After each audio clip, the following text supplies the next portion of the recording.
A Canadian kid was arrested in 2002 when he was 15 years old. He was picked up in Afghanistan. U.S. forces say that he confessed to throwing a grenade that killed a U.S. soldier. That kid, Omar Khadr, claims that he confessed to no such thing. He says that anything he said like that was forcibly extracted from him, and it therefore can't be used against him. This past week, at a military tribunal at Guantanamo, the man who was the first U.S. military officer to interrogate this kid after his arrest back in 2002 testified as a witness, and he made a really remarkable admission.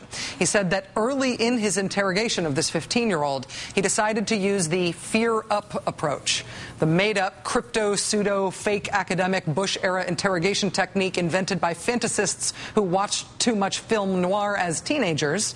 The basic idea was to make prisoners so scared that they would talk.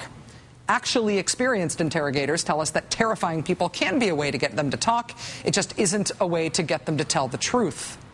Omar Khadr's interrogator testified that in order to terrify the kid, he threatened him with rape and possibly death.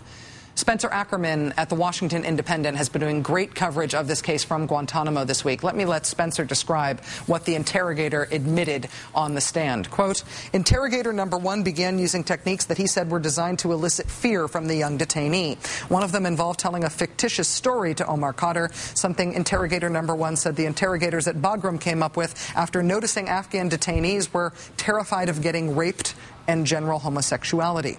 According to the story, a poor little 20-year-old kid found to be lying to interrogators was sent to a U.S. prison where four big black guys and big Nazis eye up the fictitious detainee, and the black inmates rape him in a shower, a brutalization that proves to be fatal. So in the interrogation of this kid, they told him if he didn't cooperate, he'd be sent to the U.S. to be raped and killed in prison. Then the kid confessed. Despite the best legal gymnastics of the Bush administration, threatening to kill a prisoner is a potential war crime under the Geneva Conventions. Nevertheless, interrogator number one appears to have testified about what he did without immunity and without being forced to give that testimony. Now, this was a pretrial hearing about the admissibility of the evidence of this against this Canadian kid, Omar Khadr. He has been in prison for 8 years already. He's now 23 years old. But here was the kicker that happened in Guantanamo this week. Pursuant to their reporting on this case, the Office of the Secretary of Defense decided to kick 4 reporters out of Guantanamo and has banned them from coming back.